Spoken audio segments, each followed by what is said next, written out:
Can I afford to retire is probably the most popular question that people in my line of work get day in and day out working with clients. And I think one of the assumptions that goes along with this question is there must be some sort of number I need to hit in order to feel good about retiring. But I think most of the American public is looking at this issue backwards. It really comes down to how much you're going to be spending year in and year out during retirement.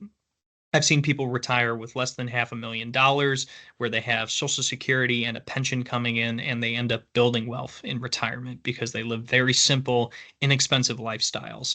And I've seen people retire with $10 million where they spend 20% of their retirement funds in the first few years building or buying an extravagant home in Florida.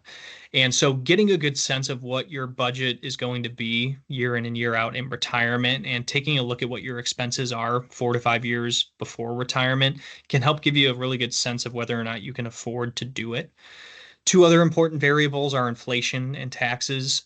Nobody knows what inflation is going to be year in and year out, but zooming out and looking at historical averages can give you a really good sense of how much things are going to cost in 10 years. And when it comes to taxes, somebody who has 100% of their money in 401ks or IRAs is going to pay a lot more in taxes than somebody that has 100% of their money sitting in a savings account.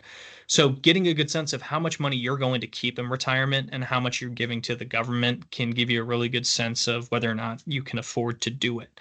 I think one final thing to keep in mind that's really important is determining which income sources are going to be very dependable and which ones are less dependable. And what I mean by that is taking a look at how much income you'll have coming in from something like Social Security, a pension, or even an annuity, where they promise to give you a certain dollar amount for the entirety of your lifetime or maybe even your spouse's lifetime. That can give you a really good sense of income you can depend upon. And then if you have outside investments where there's no guarantee that the values will go up or down year in and year out, you can get a good sense of how much risk you need to take on in retirement and whether or not you need to continue to build funds before you retire. I always suggest talking to your accountant, your attorney, and your financial advisor to have a thorough discussion about whether or not you can retire.